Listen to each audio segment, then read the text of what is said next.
విద్యాశాఖ ఆర్టీసీ శాఖల మంత్రిగా నారా లోకేష్ ఈ రోజు బాధ్యతలు స్వీకరించారు.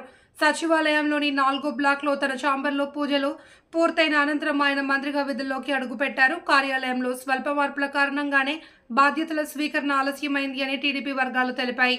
తొలి రోజు పలు కీలక దస్త్రాలను ఆయన పరిశీలించనున్నట్లు వివరించారు.